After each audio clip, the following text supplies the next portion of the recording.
Hello everyone, my name is Sudeep and I'm your faculty for Polity and Governance. So for the next few weeks, let me guide you through the aspects that are needed for preparation for Polity and Governance in your civil services examination. So in today's session, let me take you through why should you study this particular subject? How important is Polity and Governance in this scheme of examination? And also, let me take you through the weightage of marks in this examination, and also let me take you through the trends that we observe in this examination from the questions that they have been asking for the past few years. And with that, probably we will be able to deduce a pattern and will be able to foresee what areas are likely to be touched upon in the upcoming examination. And also, I understand when you are preparing for this examination, you are starting out with many queries in your head. What to prepare, what not to prepare, how to prepare, when to prepare, what are the sources of preparation, what kind of strategy should I follow? Should I follow one topper's strategy or some other topper's strategy, or maybe a friend's guidance or a mentor's guidance or a senior's guidance? You have many queries in your head. So let me clarify some of those aspects as well. Let me also tell you what it requires to get very high marks in preliminary examination, main examination, as well as your personality test, especially from polity and governance point of view. And also, some of the common myths and misconceptions that you have regarding preparation with respect to polity and governance. Okay, and finally, we can sum up with some do's and don'ts with respect to this particular module in this examination. Okay, so are you ready for this? The reason I am asking you whether you are ready is because I ask for your undivided attention as we go through these classes for the next few weeks. There is a famous quote from ancient Chinese wisdom by Lao Tzu. He says, when the student is ready, the teacher appears. And when the student is truly ready, the teacher disappears. What does he mean by that? When you are ready with an open mind to absorb what is being given to you, then you are ready, and that is when the teacher appears to you truly. That is when you are ready to absorb all the knowledge and wisdom being transferred to you, and then you start developing the traits that are required to achieve success in this examination. And once we have guided you enough, which means once you are ready to achieve success, ready to give the examination and achieve success, then we should not be behind you, still hand holding you, we should let you leave. Which means when you are truly ready, then we will let leave of your hand. Then we have to disappear. Then you yourself have become a master then. So that is my personal motto, that from you, I ask of you to be truly, to be ready,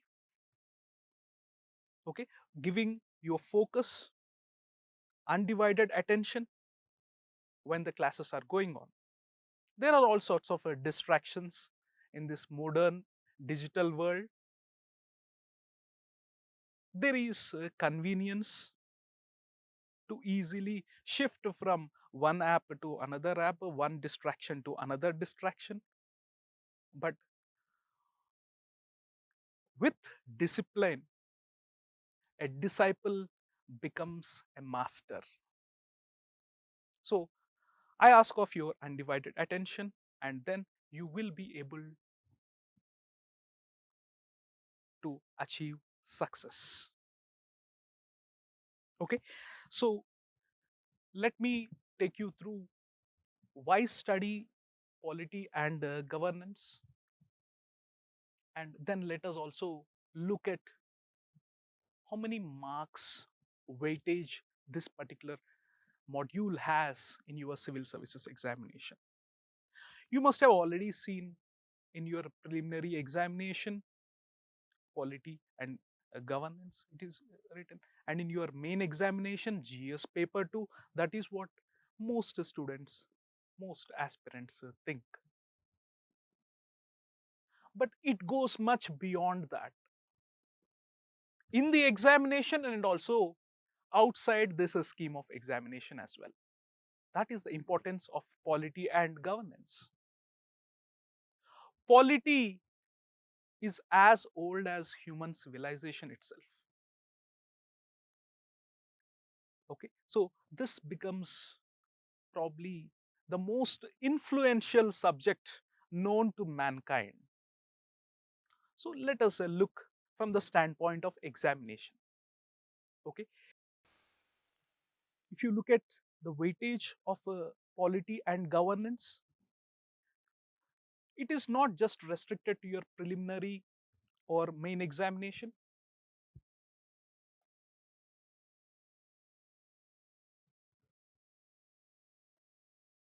but also in your personality test as well.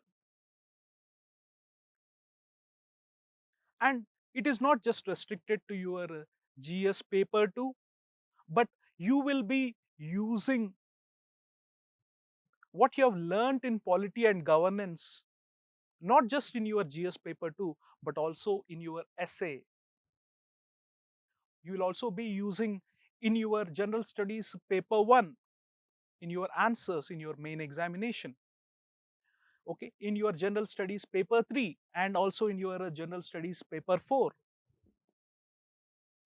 How? Because in your essay there would be topics, there would also be topics asking you to some contemporary issue, some political issue, some governance related issue topic might appear in your essay. And even if it is not a completely governance related topic or a polity related topic, still you will be quoting lot of articles from the constitution, be it from your fundamental rights, directive principles of state policy, or fundamental duties, or the very preamble itself. Okay, so from your preamble itself, which embodies the philosophy of constitution. So from there you will be quoting and articles from your fundamental rights, directive principles of state policy, and also sometimes other relevant articles also you would be quoting in your essay paper, and also in your society part of your general studies paper 1 of your main examination, or in your general studies paper 3 when you speak about internal security, or even economy aspects or environmental aspects, there also you can quote from your directive principles of state policy or fundamental rights. And in your general studies paper 4, there is a section which deals with kind of governance, good governance. Now, to understand good governance, you need to know what is governance, and also decision making. So, in your case studies as well, the philosophy of a constitution is going to immensely help you in giving strength to your arguments, and the rationale behind your decision making. If you quote constitution and the articles, it is going to build a very robust support to your decision making. Okay, so that is what is the importance of this examination. And moreover, if you look at the main examination, the questions asked in your main examination and in the very notification itself given by UPSC, if you see, you will observe that in the notification, UPSC has told that the questions will be asked such as to test a candidate's general awareness of a variety of subjects which will have relevance for a career in civil services. Relevance for a career in civil services. Now, which better subject can I think of than polity and governance? Because as a civil servant, you will be part of a polity in the organized form of a government, and you will be tasked with delivering governance in managing the affairs of a government. So that is why the weightage of polity and governance in the examination is unquestionable. It is all encompassing in almost all the papers of your examination, starting from your preliminary examination to your personality test, except for probably your language paper, but there also in your essay, still you can write some articles from the constitution. So it is all encompassing. Preliminary, essay, GS paper 1, 2, 3, 4, perhaps not in your optional if it is a very technical subject, but also if you are taking political science and international relations, public administration, sociology, anthropologies, there also you have to quote articles from the constitution. Okay, so I hope you have understood why study for this examination. Is it that important, this particular subject for the examination? Yes, it is very, very important. So some more queries that you may have, let me take you through that.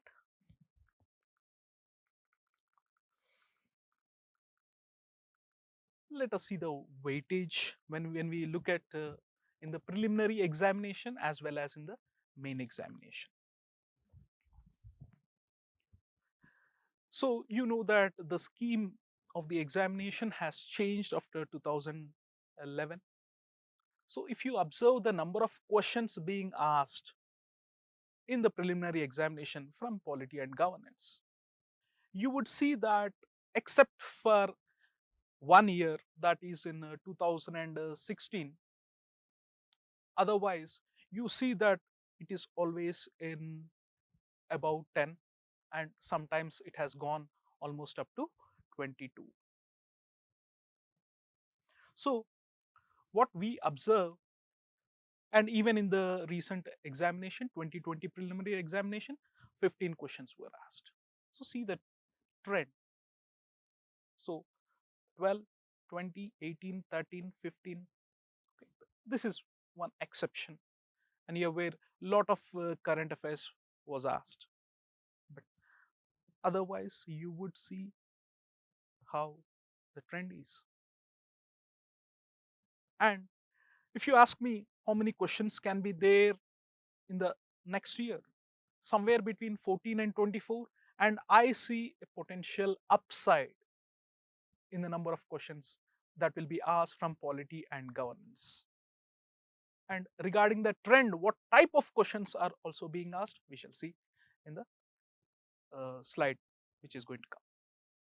Okay, so if you see, this is a huge percentage. Now 100 questions, so you can just relate that to the percentage. So it is, if it is somewhere near 24, you would see that this is about 24-25%, which is 1/4 of your paper 1. Or even if it is something like 14 or 15%, if you are able to score well in polity and governance in your preliminary examination, and most of the students do who clear preliminary examination, they tell that they have marked all the answers correct from polity and governance. Now how were they able to do it? That also we shall discuss. Okay, let us see in the main examination.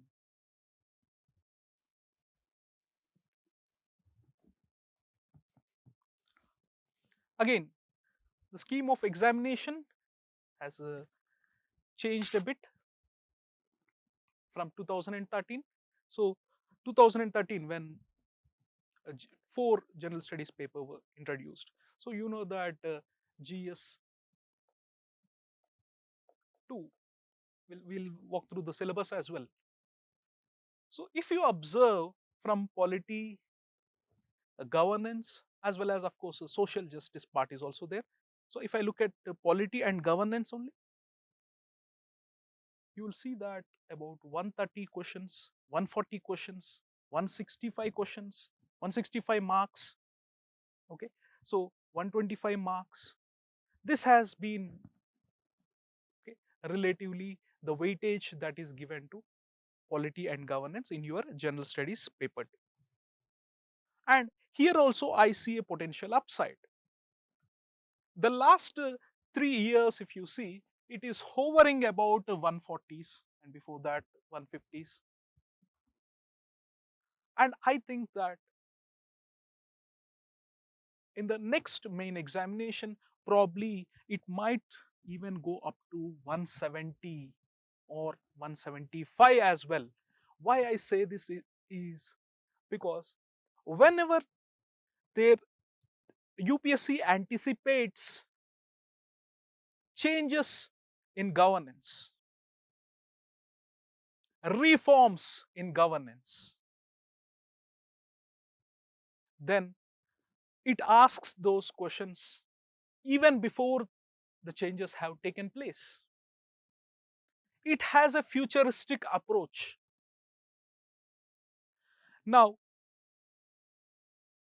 the last couple of years, last year, you heard of Article 370 and all the noise around Article 370. And now also there is a noise on Uniform Civil Code. These questions were already anticipated. These reforms that are happening and are likely to happen have already been anticipated by UPSC, and those questions were already asked way back in 2015 and in 2016. Question on whether Article 370 is kind of a temporary provision, or What are the impediments in implementing uniform civil code? Those questions were already asked. See how long ago? Already 5 years ago, those questions were asked. So UPSC does have a futuristic approach. The challenges the nation is likely to face from a constitutional standpoint or governance standpoint in probably 2023 or 2024 can be asked in 2021 or 2020. Yes, there are always hints to what can be asked in the examination. And if you pay attention to the previous papers, the kind of questions being asked, you can clearly tell that UPSC does anticipate much beforehand, 3 or 4 years beforehand, and such questions are likely to ask. And of course, also the contemporary issues, the challenges that are arising and are likely to arise in the near future are asked in the main examination. So the trend has changed. So are we preparing ourselves to, to encounter such questions? So that we must be prepared for. Okay, so we shall see what other trends have emerged in the preliminary as well as main examination. So yes, I anticipate that this might go even up to 170. So let us once look at the syllabus from preliminary examination. For preliminary, Indian Polity and Governance. So here it says Constitution, Political System, Panchayati Raj, Public Policy, Rights Issues, etc. Okay, so this becomes your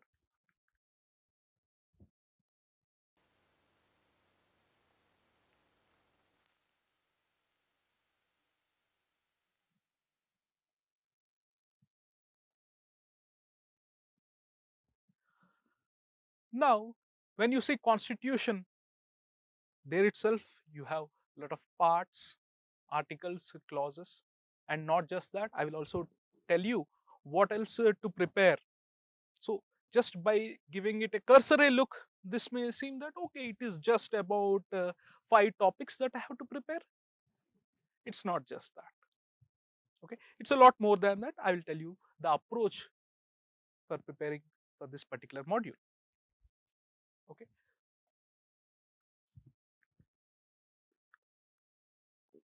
then in your general studies paper 2, the syllabus is elaborately mentioned.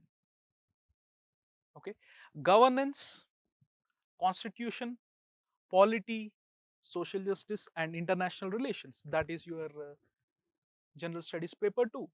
And in that, if you see governance, constitution, polity, and social justice, so in that we see Indian constitution,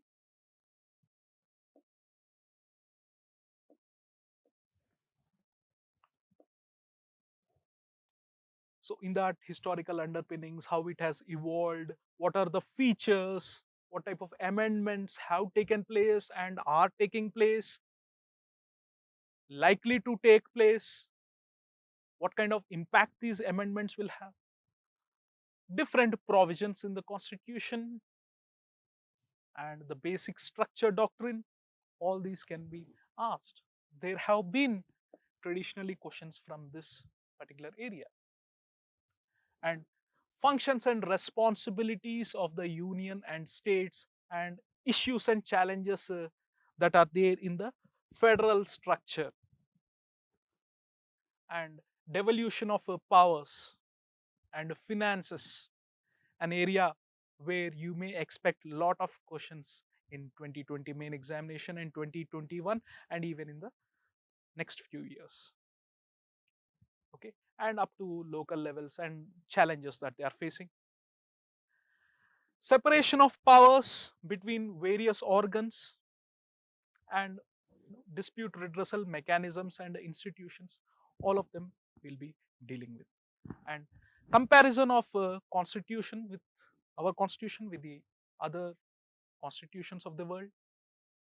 And if you see parliament and state legislature, structure, functioning, conduct of business, powers and privileges and issues arising out of these.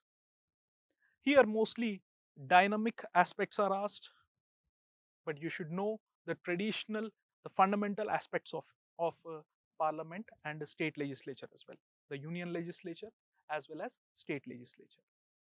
Okay, and structure, organization and functioning of executive, that is the legislature part, this is the executive part, and in that ministries, departments of the government. And also when we speak of governance, okay, it just does not speak of the union executive or the state executive, but also governance also within its fold includes also other informal associations, pressure groups, NGOs, SHGs, and such civil society organizations. All of them will be studying as a part of governance. And then if we go to the election aspects and representation of people's act, that also we are going to look at. So once in a while UPSC tends to ask questions from this particular area. And then constitutional bodies and also sometimes other non-constitutional bodies, statutory bodies, extra constitutional bodies. Questions have come from those areas as well. Okay, so when is UPSC likely to ask questions from one area or the other area, that I am going to help you with.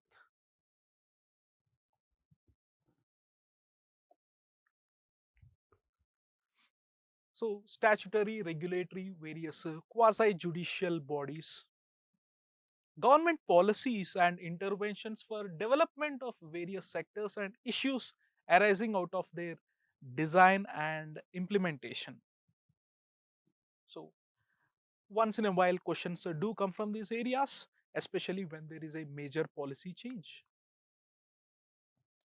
Development processes and development industry.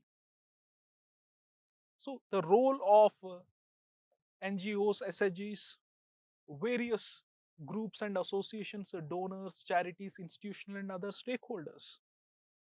Questions have been coming from these areas. Next, the social justice part. So that is mostly polity and governance. When we look at this part is your social justice part, where you have welfare schemes. House is a welfare state. We shall understand what is a welfare state. So the government is tasked with also looking after the welfare of people.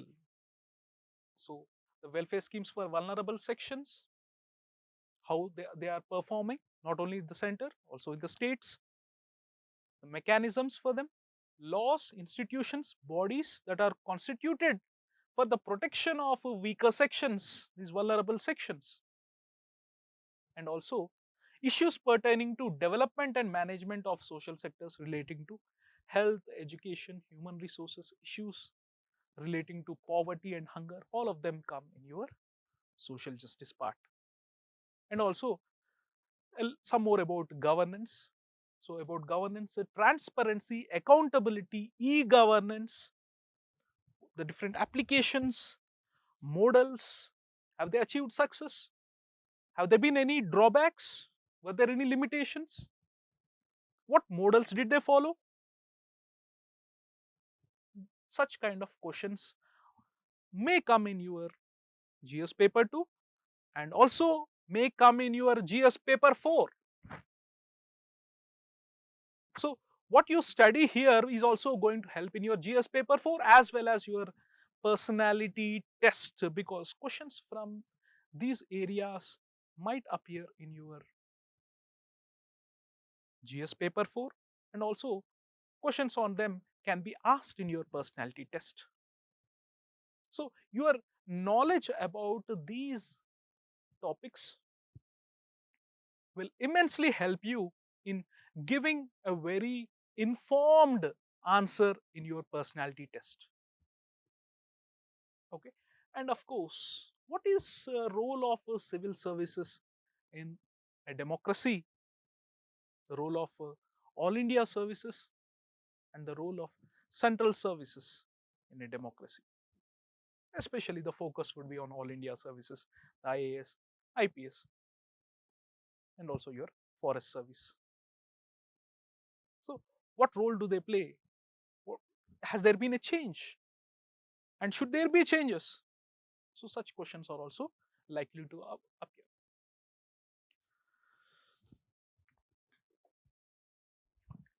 So that is your syllabus. And let me ask of you to attend classes regularly. When you attend classes regularly, you will see that an organic development of a subject within you takes place automatically. Yes, you can very well open some traditional sources for preparation for this examination and prepare on your own. But there would be too many missing links in such kind of a preparation. The traditional sources quoted for this particular module, your NCERTs, and most aspirants follow Indian Polity by Lakshmi Kant. So can you read them on your own? Yes, but very time consuming and also too many missing links. So you would have a structure in your mind. So you would have a structure of all the topics.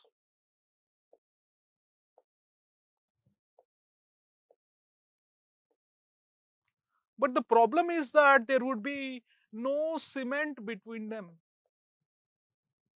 And it would be a kind of a very weak structure which is likely to collapse. And also there are gaping holes between them. Through the course of teaching you, I will ensure that there are no such gaps in your conceptual knowledge. And also the time that you take to understand a particular topic will drastically reduce when you attend classes regularly. That's why I prod you to not skip even a single class. So you attend the classes regularly and I shall ensure you that polity and governance will be a very easy subject for you to follow. It is not at all a difficult subject. I rarely come across any student who says that polity and governance is difficult for me. Almost no serious aspirant tells that polity and governance is difficult. But when it comes to scoring good marks in your polity and governance, there you would see disparities. Some aspirants perform very nicely and they get the highest marks. And many students who say that polity and governance is easy for me, yet are unable to score high marks in polity and governance. So I shall say, where lies the difference? Before that, let me take you through the sources, where to prepare from, where to prepare from for this module. When you are attending classes regularly, so you can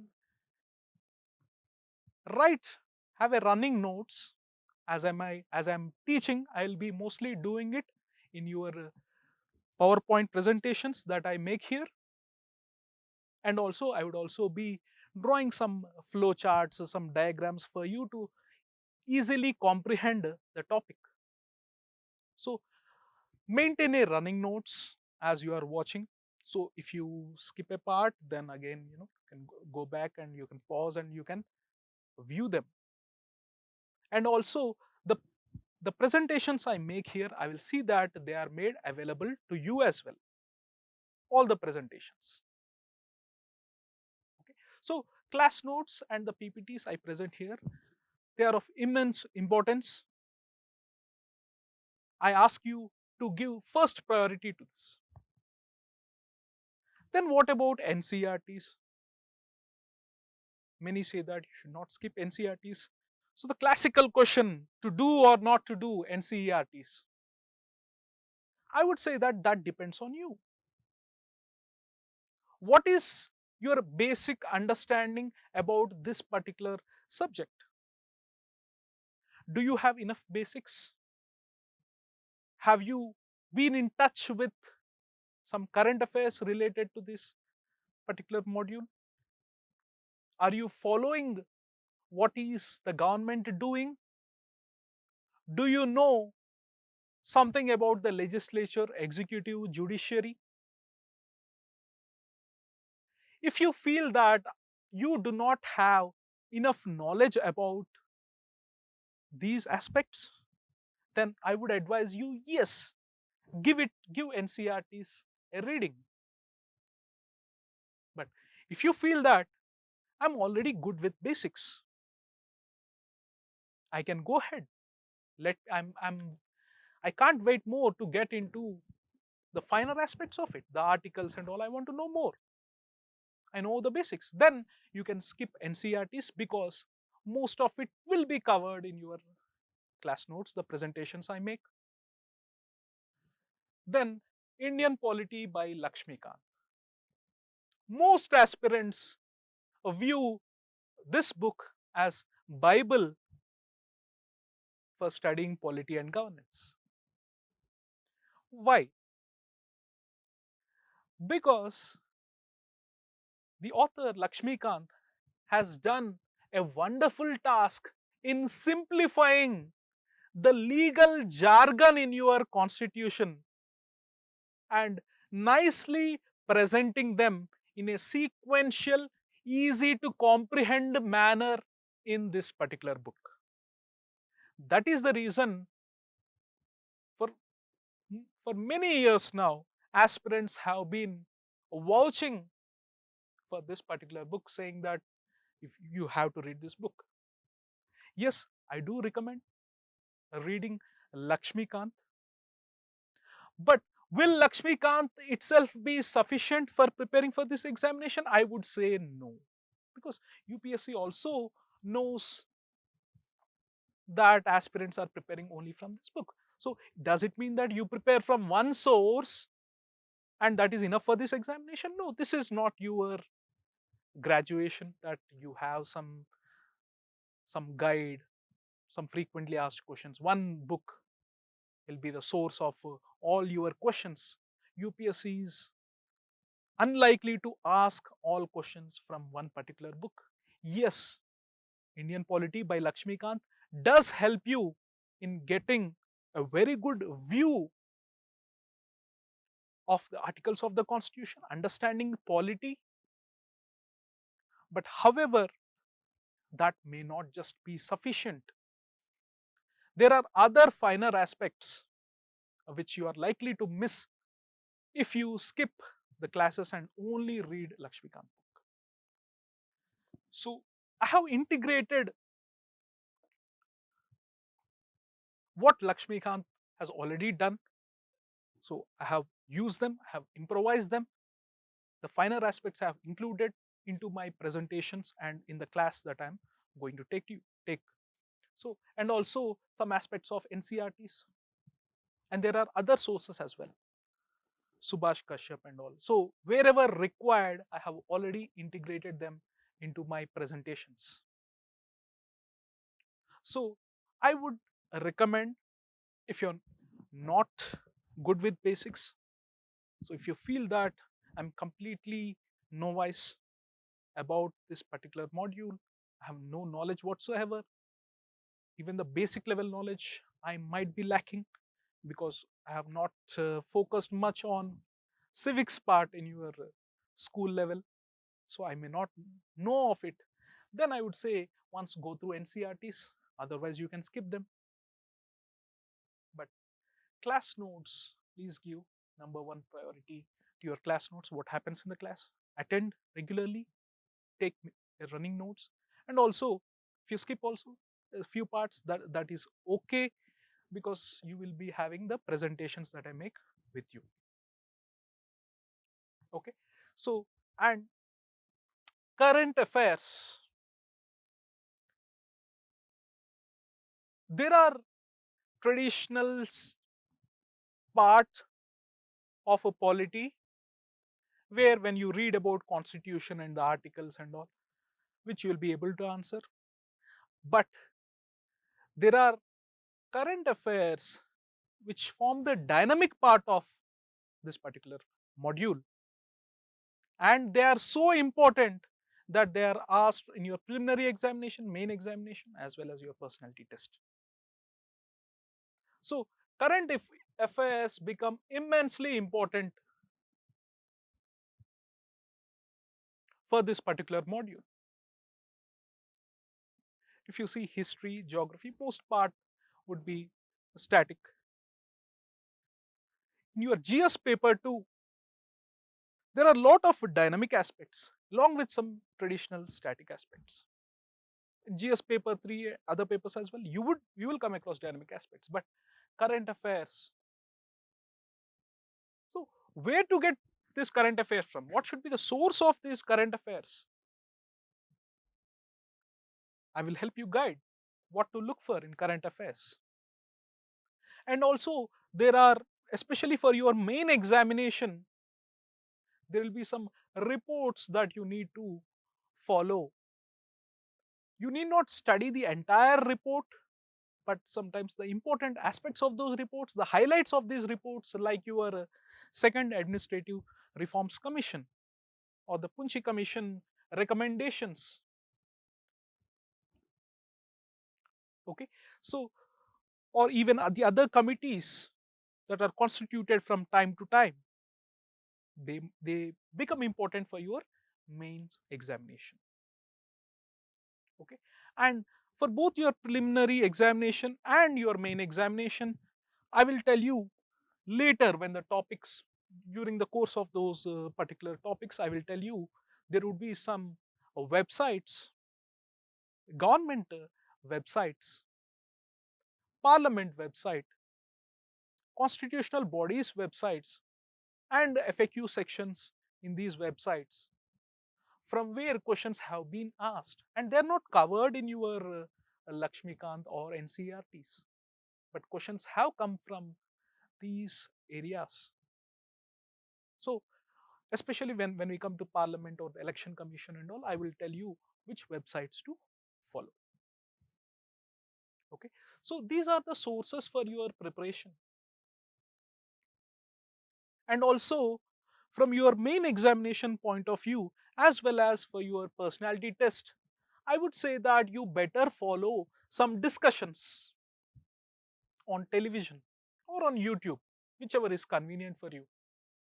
So in Rajya Sabha TV, Lok Sabha TV, you have some very good qualitative discussions that take place.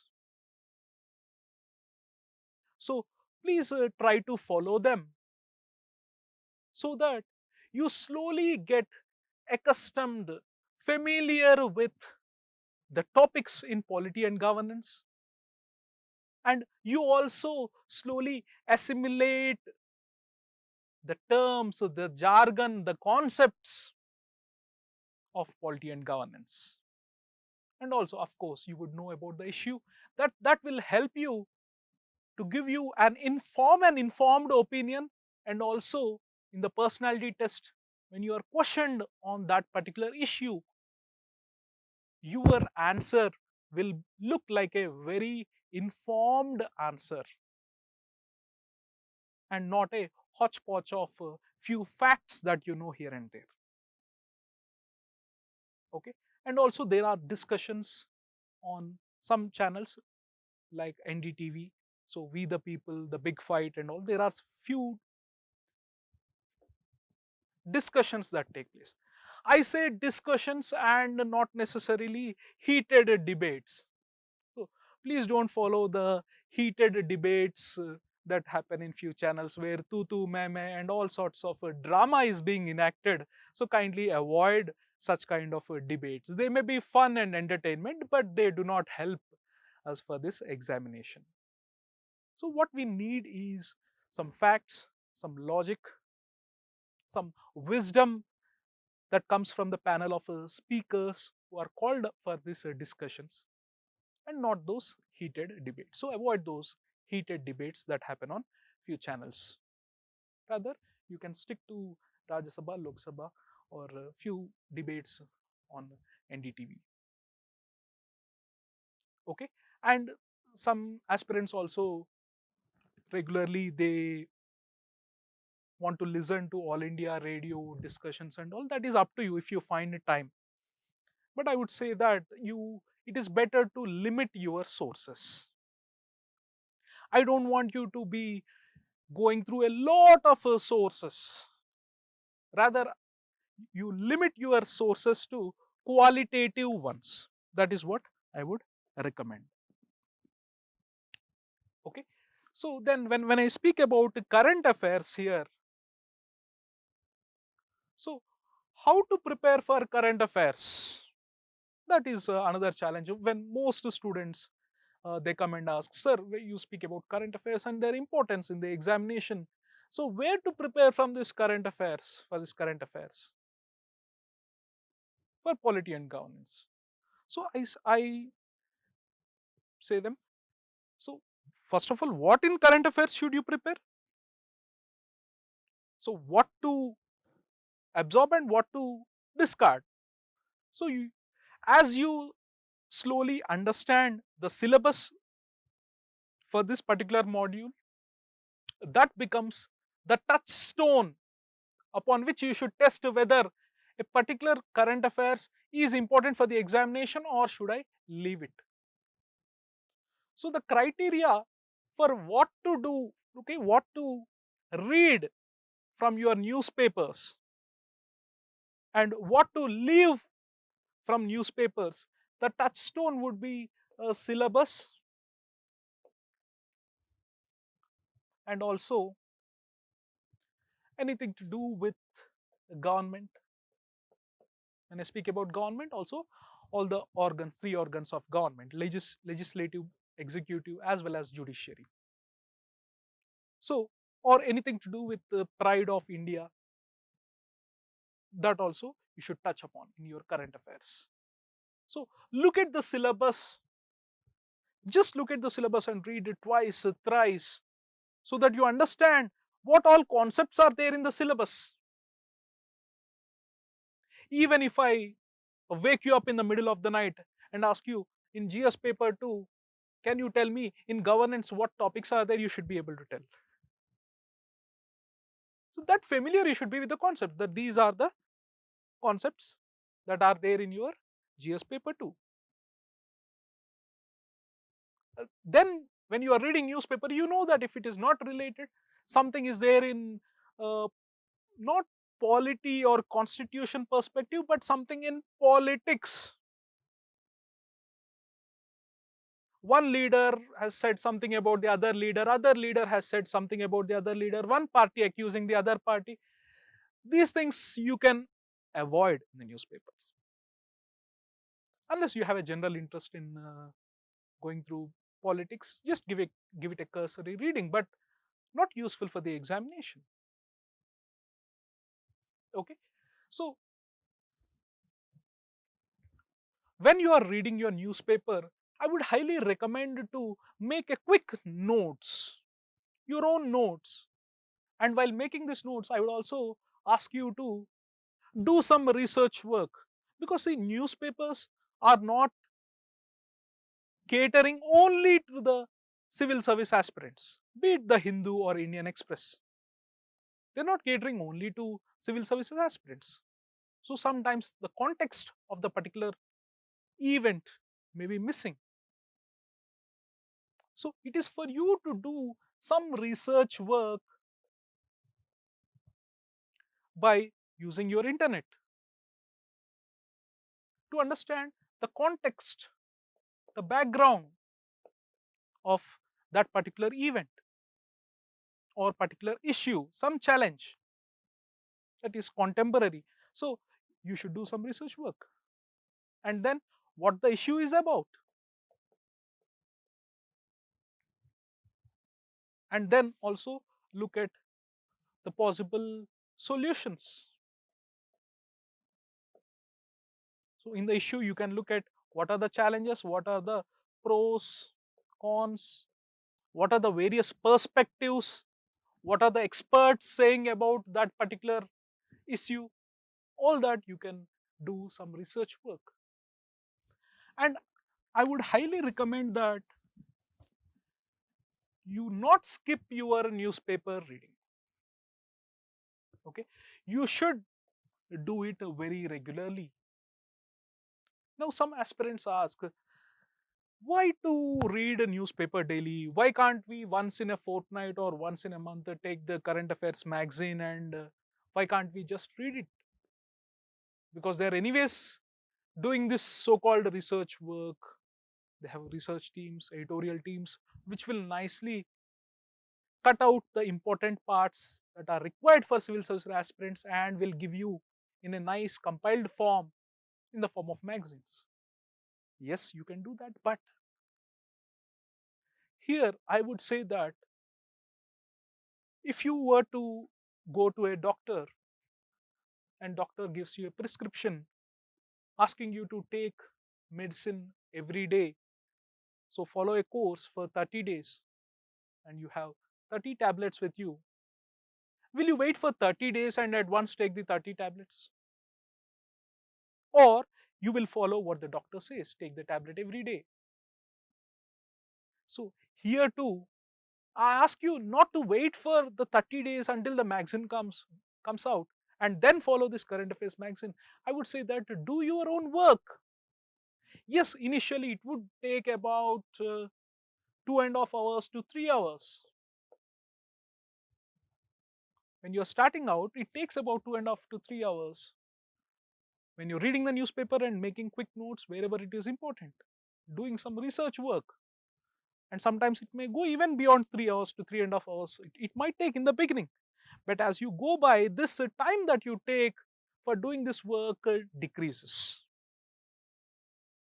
Then what to leave from this research work and all, and how depth that you need to go in doing this research work, I will tell you. When I ask you to do some research work,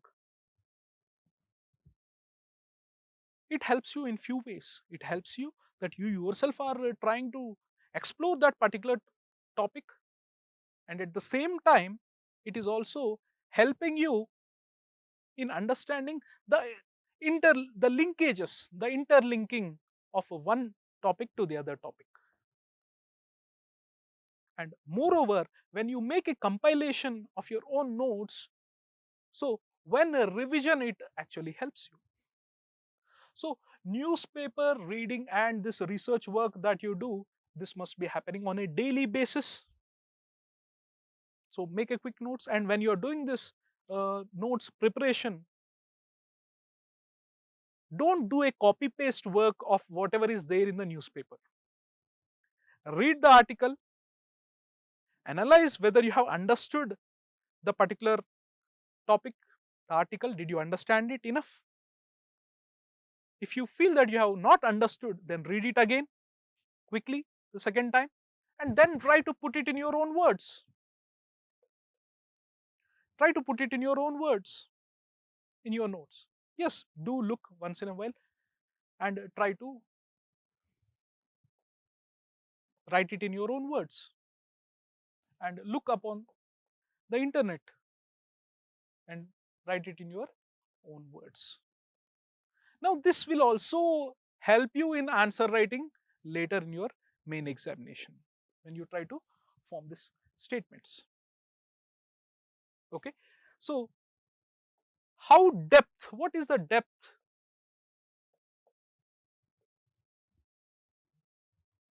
that you need to go while researching a particular topic? I would say that it should be deep enough to sow seeds and to cultivate a land, and not so deep that you dig a borewell out of it. So when aspirants ask me, what is the depth that I need to go while doing this research work?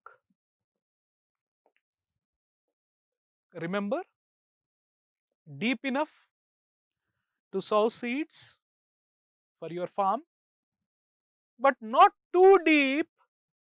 Don't do a PhD only with respect to one subtopic. Let us say something came up regarding electoral reforms in the newspaper, or something to do with EVMs. Is it important? Is it relevant? Yes. Now, does it mean that you should understand everything about EVMs, the technical aspects of EVMs? You are not going to do a PhD on EVMs for this examination. UPSC will not ask a question only about the technical aspects of the EVM, and you're not going to study from a technical viewpoint. So that is not required. But what is required is how relevant to the contemporary issue. Only that much you should dig. Okay, so because you have, like I told you, you have to sow seeds and cultivate your farm. So all this is your polity and governance. Okay, in the bigger scheme of civil services examination, all the other modules as well. So you should cover all of them. But if you invest all your time and efforts in digging only borewell in only one particular subtopic, you will have all this your field all unplowed.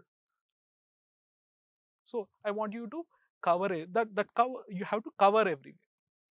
So you have to dig enough to sow seeds and then cultivate your farm. Now, how will I know it? How deep to go and where should I sow seeds? So that you will know on the go. Okay, with your preparation in few weeks, as you understand the topics, and also when you are doing your regular newspaper reading. And I'm also saying that yes, do follow your magazines, the institute which the institute gives you, current affairs magazine, but that should be for mostly for revision purpose. So you have already read newspaper every day, you have made your notes. There would be aspects which you are missing in your notes despite your research. So those can be covered. So you can do revision from your current affairs magazine, but do not skip your newspaper and notes making. So then how to make notes? Should I make it a date wise or topic wise? I would recommend make it a topic wise. Make topic wise section. So in your notes, dedicate certain uh, pages. You leave it for example, if there is something about state legislature, okay, something about state legislature, or something about president, something about center state relations. Okay, so you leave a few pages for center state relations. So in those few pages, whenever there is an issue pertaining to center state relations, you write in those pages, center-state relations. Maybe there is an issue, maybe in financial, fiscal devolution, there are issues between center and states. So right there in your center state. Or let us say if the issue is something related to governor, then dedicate few pages to governor, the issues with respect to the office of governor, and right there. Maybe after a month you will have again some other article pertaining to the issues with the office of governor or something with center and state relations. Then you write those particular areas. Okay, so that is how. Don't make it like a date wise. Do not write your current affairs. Rather, topic wise sections you better make in your notes. Okay, and once in a while, once when you get hold of the that month's current affairs magazine, then you it will be like a revision for you. You already made it and you are also reading it from your current affairs magazine. So I hope it is clear. I can't emphasize enough the importance of everyday newspaper reading, and at the same time a revision. Okay, a revision that you do from your own notes, and you can give a like a quick glance of whatever is missing from your current affairs magazine. Current affairs magazine is for revision purpose. Okay,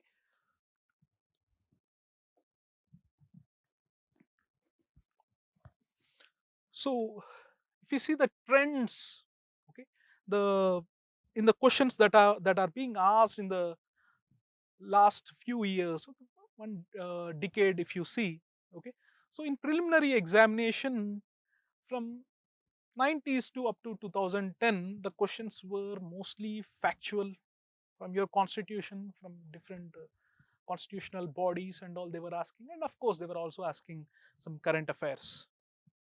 From 2011 up to 2015, what they were asking was factual, and also they were continuing this asking from your current affairs, but also they were focusing on the conceptual understanding, whether you are able to integrate a theory and what is happening, when you read your current affairs. From 2016 to the recently conducted preliminary examination in 2020, they were also, along with the factual, the constitutional articles, the polity, the different offices, and also current affairs, and also your conceptual understanding, which they have been doing from 2011, but also they are asking about the philosophy behind constitution, like constitutionalism. Why do we need constitution? Why do we need government? What does constitution mean? So some very basics, because it is observed that some aspirants directly they jumpstart reading from article 1 or the preamble, they right away start constitution, not knowing why you are studying a particular subject, why you are studying a particular topic. So you should be strong with the basic concepts. So unless you are strong with the basic concepts and questioning why before going into what and how, questioning why and what is the theory behind this, what is the evolution. You need not study the entire history, the evolution of democracy and all, but you should have a fair idea about it. So that about philosophy, like a constitutionalism, so those aspects you should be fairly, you should have a fair understanding of it. Then you will be able to answer well, because these such questions are also subject to various interpretations. In the last few years, it is observed that in preliminary examination, the few questions from polity and governance section are asked where even the experts are divided on which answer is the most appropriate one based upon their own interpretation. But if you understand the philosophy behind our constitution, behind the political structures that we have, the institutions that are built, then you will be able to rightly point the most appropriate answer. Okay, we shall see that in some examples. In main examination, if you see the recent trends, along with your traditional aspects, okay, which are anyways there in your syllabus, they also go for dynamic, in which contemporary issues, and like I told you, with futuristic approach, anticipation of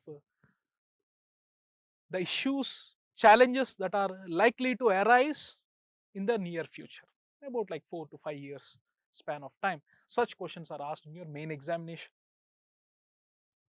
Okay, so now let us address the most important part: how to score the highest marks in your polity and governance. I say not high, highest marks I say, because a superlative. Don't settle for less. Don't settle for mediocrity and average.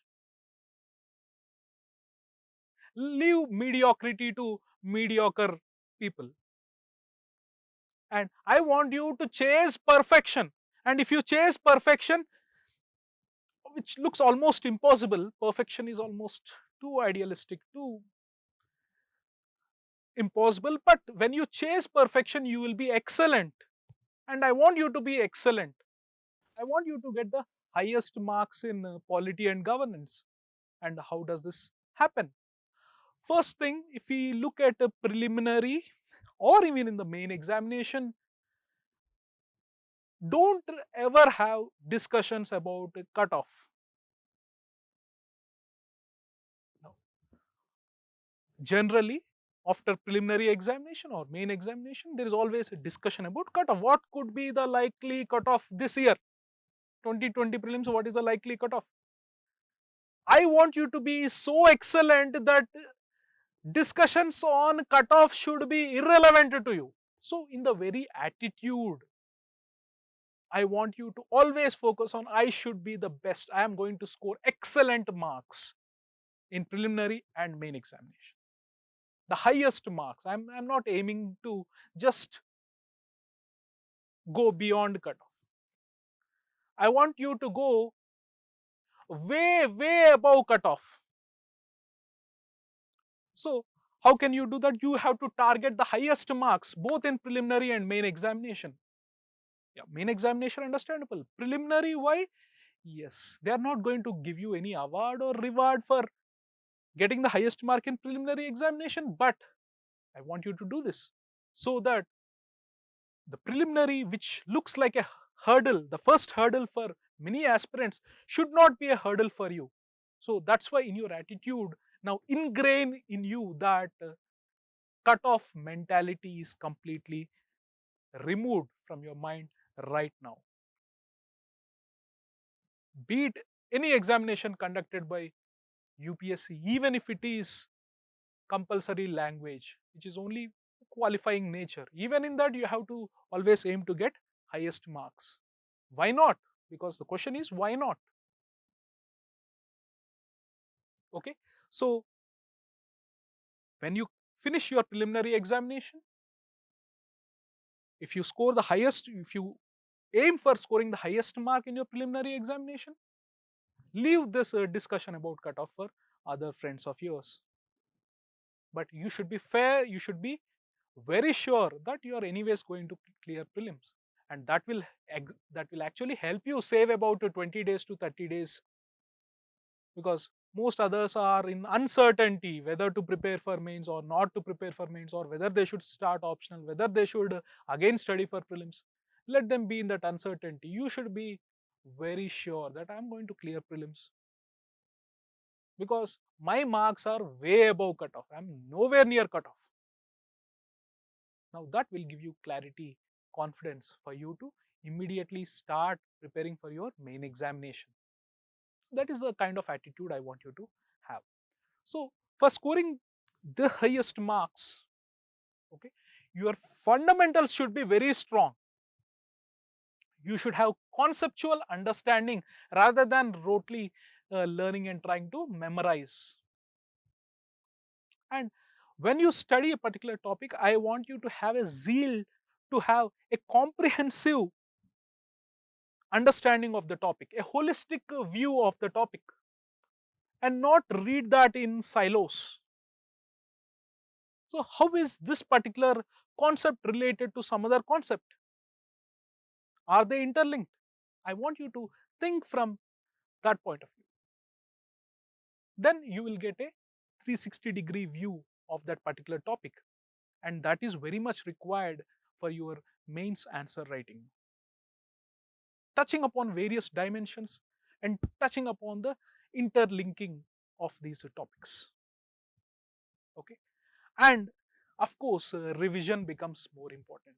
Rather than sifting through dozens of sources, like I told you, few sources, few good sources, so stick to them, but most importantly, revision is the key. So how many times you must revise, that depends upon how confident are you. Do you have the now acquired, have you acquired the capability to retrieve what you have learned? Are you able to retrieve it and reproduce it as an answer? Or are you able to explain to your friend who is asking, please tell me this topic, please help me understand this topic?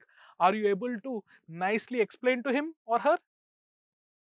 If you have acquired that capability, if you are able to do it about one particular topic, yes, then you have revised enough.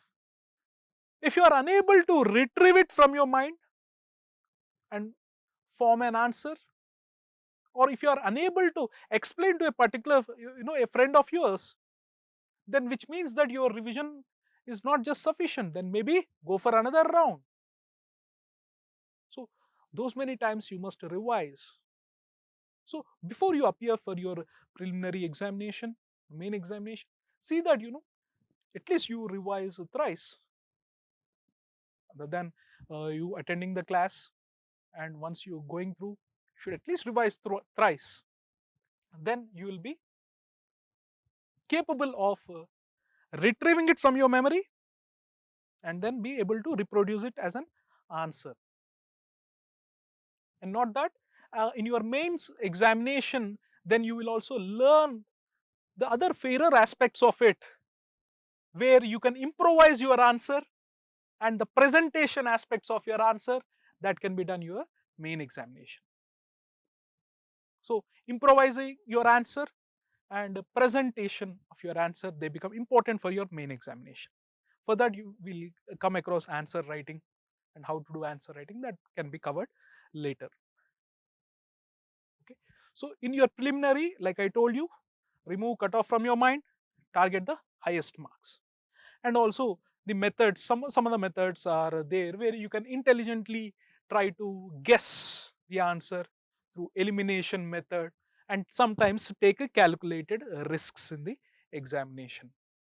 Okay, you sometimes need not be 100% sure about one particular option in your MCQ, but sometimes even when you have to choose between two options, the most appropriate one you can choose. Sometimes you will have to take a calculated risks, because see, you will be a decision maker tomorrow, and not, even for a rational mind, you will not have all the necessary information to pick the right choice and go in one particular direction. Sometimes you will have to take a risk and go with one direction, one policy, one decision you may have to make.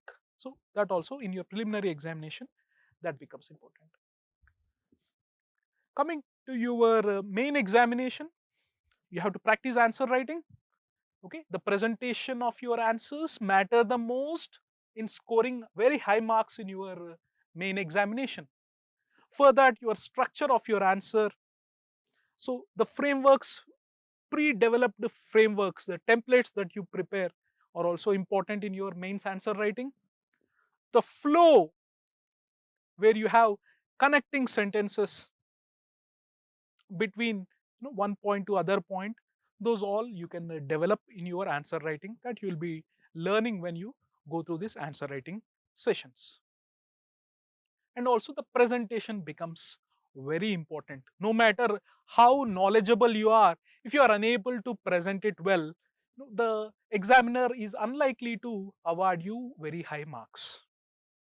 Okay, there is this a movie which I remember called an animated movie called Megamind, in which uh, one of the characters asks the villain,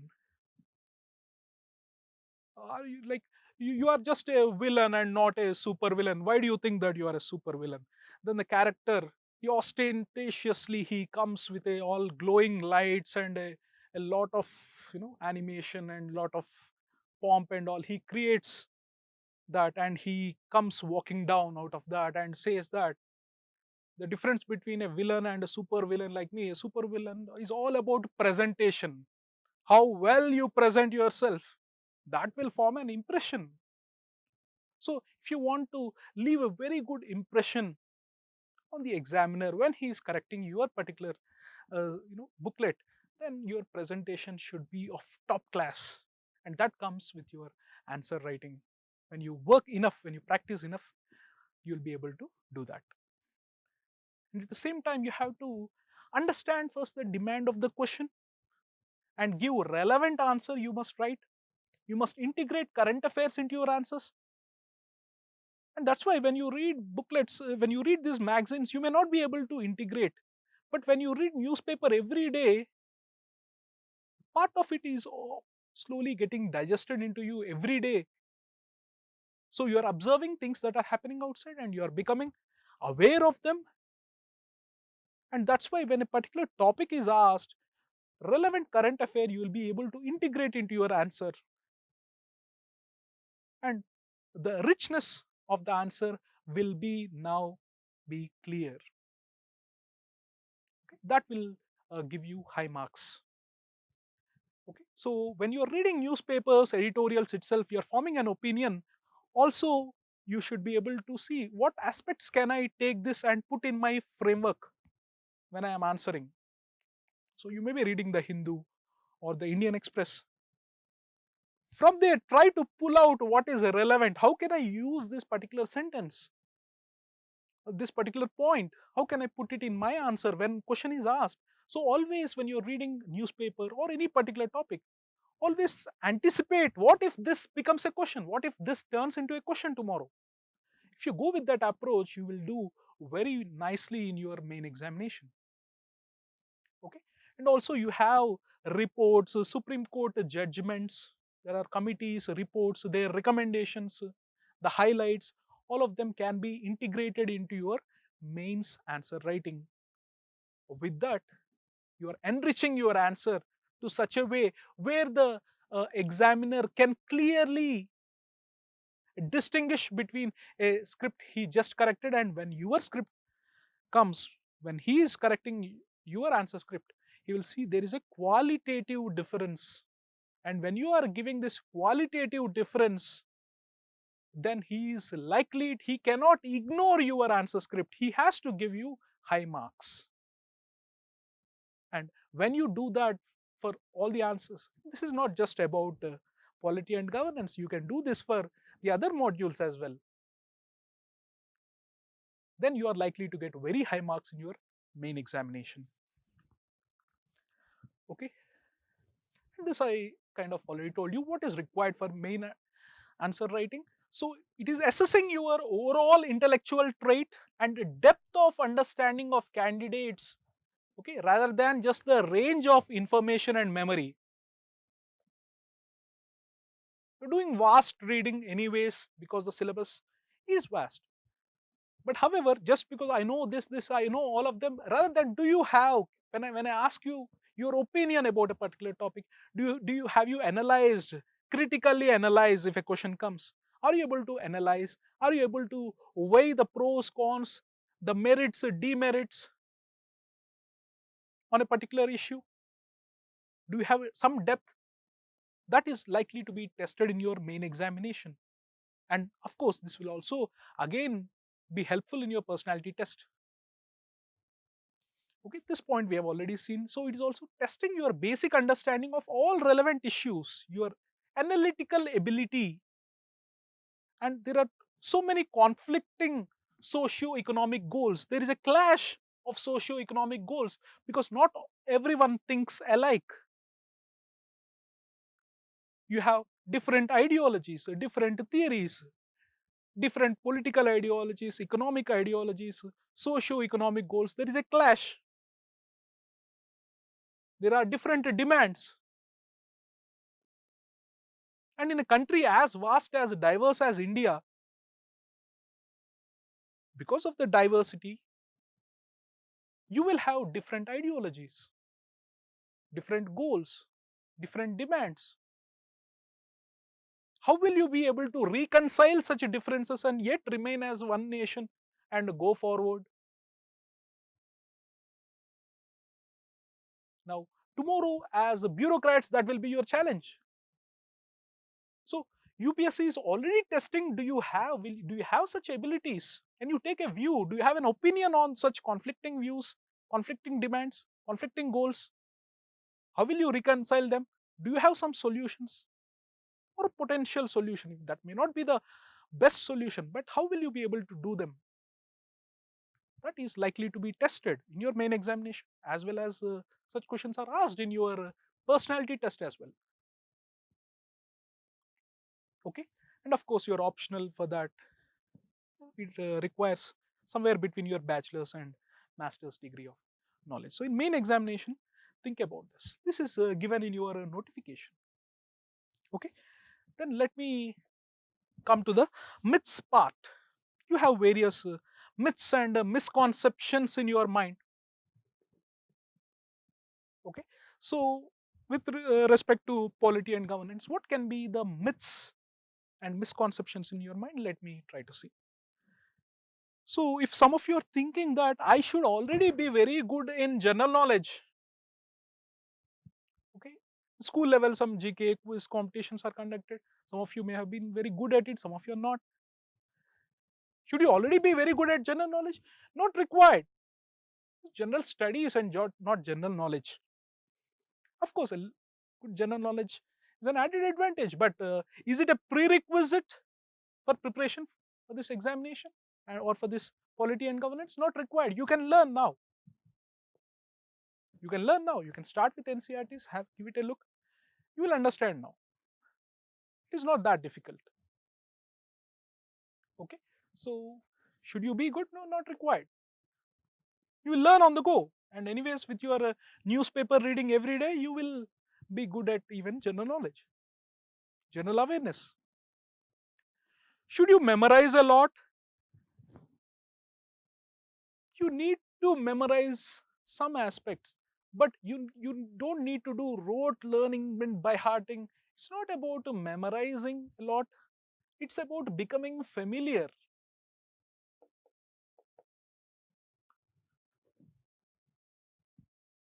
Some people say I'm not blessed with a great memory. Some of my friends have very good memory, they can remember all these articles, they can do all these things. So the next aspect is you should memorize all the articles of the constitution, should you do all of it. I can't remember the dates, I can't remember this, I can't remember all the numbers. Almost everyone is blessed with good memory.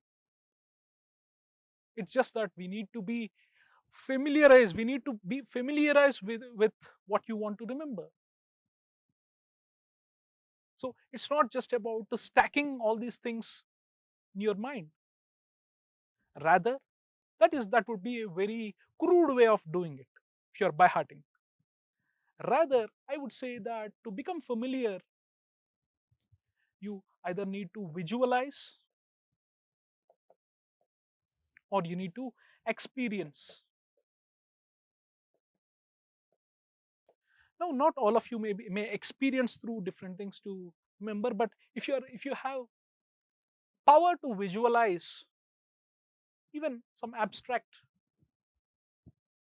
topics or articles that you see in the constitution, which only look from theoretical abstract and you may not understand it, but if you are able to visualize with the help of examples, then you will become familiar with them. You may not experience particular thing, or we take for granted few things like your fundamental rights. We take for granted. You can move wherever you want. You have freedom. You have a right to that freedom of movement. You are experiencing it, but you don't know that you are experiencing a particular right. So if you have experienced it, when I tell you will understand. But some other articles of the constitution or the structure, you're seeing it, you may not experiencing it, but if you are able to visualize, you will remember. So I want you to form your own movie in your head when I explain you certain concepts. And of course, I will help you visualize by giving you some examples. So with that, you will become familiar. No need to just by heart 1, 2, 3, 4 in a sequence. Another misconception many say is you should read a lot of books, a lot of sources. I should buy a lot of books. No, that is not required. Limit your resources, but revise a number of times. Revision, repeated revision until you have the capability of retrieval and reproduction. So I want you to do that rather than going through dozens of sources. Another misconception some have is if you do smart work, that is enough. No need to do hard work. Just with smart work, I will be, all these years, I got very good marks in my academics just with smart work. Now, don't be too overconfident also. Okay, smart work plus hard work. Hard work, you cannot replace it. Hard work is also important. When I say hard work, your ability to sit, to practice, to understand, to do research work, to attend classes regularly, to not let yourself get distracted, to have a zeal for a holistic understanding of a topic. All these come under hard work. And your strategy, your planning, your scheduling, all that comes in your smart work. To have the wisdom, the capability to separate grain from the chaff, what to read, what not to read, that will become like your smart work, your strategy, all that. But hard work is also not replaceable. Just with that, can you get good marks in this examination? No. You will need a combination of both. So, most do's we have covered, some don'ts also we have covered. Let me sum up by saying some of the don'ts in this examination also. First thing is don't deceive yourself. Okay, don't cheat yourself. Be it with respect to completion about a topic or number of hours and efforts that you are putting in understanding a topic. Don't say that, okay, I have done, it's over. Unless it is over, don't say that it is over. Have you checked? Have you tested enough? Are you able to write an answer on that particular topic? Do you have 5 to 6 very good points on a particular issue when asked? Are you able to give an informed opinion when asked about a particular topic? If not, you are not prepared, then you need to prepare. You need to be better at it. So until then, don't give a false don't give a false conviction to yourself that you're already prepared. So chase perfection, you will achieve excellence. Give enough time and efforts and you will get value. You will get quality. And don't skip your newspaper reading. This I have already covered. Don't hunt for too many sources. This also I covered. Don't go on a shopping spree, buying this book, that book. Some friend is following another book. Some other topper suggested another book. 4 or 5 people suggested 4 or 5 different sources. Don't go on this shopping spree, buying too many books and not revising. It should not be, some of you have done this in graduation. You have bought the standard books, you have bought reference books, you have bought all these books, and all of them, they are either lying somewhere in your old suitcases or somewhere in your cupboard untouched. Dust has gathered upon them. So don't do that. If you're buying a book, if you're taking a source, be very sure that source is going to help you, and revise it number of times and test yourself. This should be the way going forward. And don't do a PhD on topics. Don't go too deep and dig more well, that I already told you. Kind of avoid this Wikipedia syndrome. What is Wikipedia syndrome? When you are doing research work, you you went to you went to search for one topic on Wikipedia, and then when you are reading, you found another hyperlink. You clicked on that hyperlink and you went to another topic. In that topic, that is also interesting. You are reading that.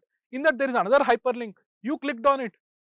So you started out researching on one topic, and you have gone to a completely irrelevant topic you ended up in, which is not important for you, but somehow it is interesting, and you went on with this syndrome. That becomes your Wikipedia syndrome, and there you waste a lot of time.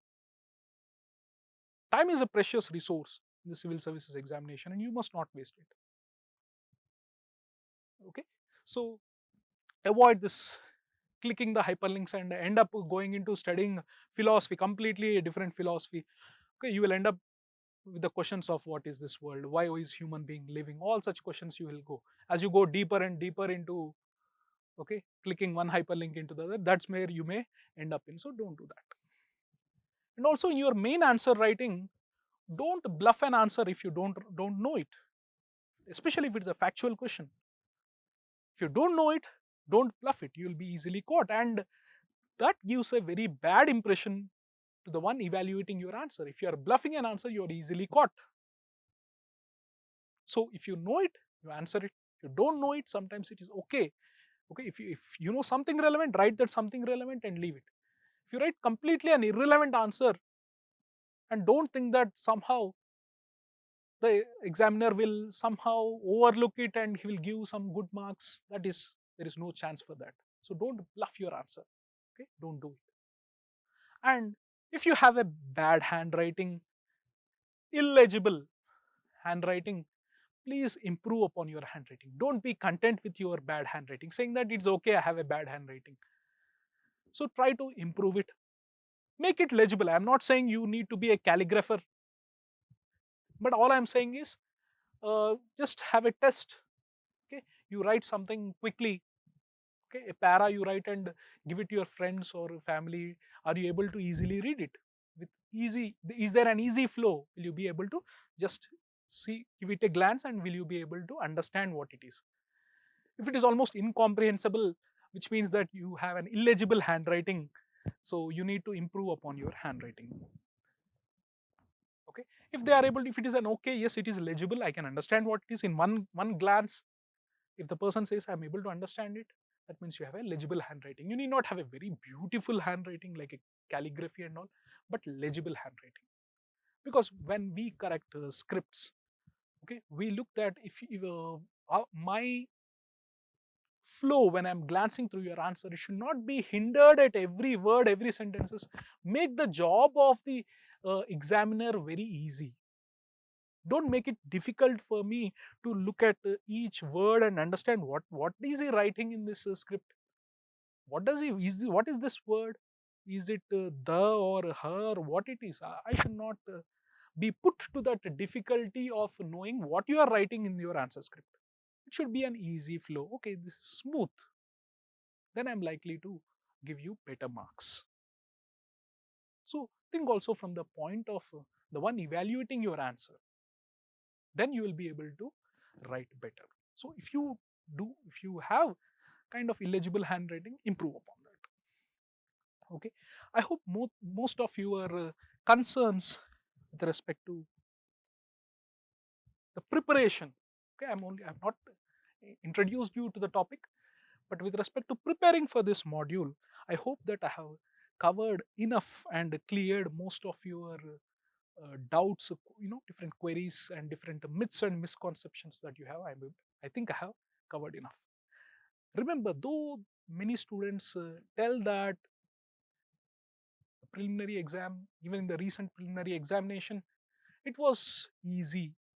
Questions from polity and governance were easy, though questions from history, agriculture, rural development, environment, they were saying that they were moderate to difficult. But questions from polity and governance were easy. But when questioned, how many of them were able to not make a single mistake? So, such aspirants who have completely minimized mistakes, almost zero mistakes, in when they have asked from, when they have made questions from polity and governance easy in the preliminary examination. The least mistakes if you make from these easy sections, then the chances of you clearing that examination will be high. So the difference between those who cleared preliminary and those who have not cleared preliminary examination is that the difficult questions, when I say, they are common for both those who cleared and those who didn't clear, both those who are very well prepared and those who have not prepared well. Most of them, they have left those questions, or if you have attempted them, they have got negative marks. But the clear difference lies that those who cleared the preliminary examination, they did not make, or they made least mistakes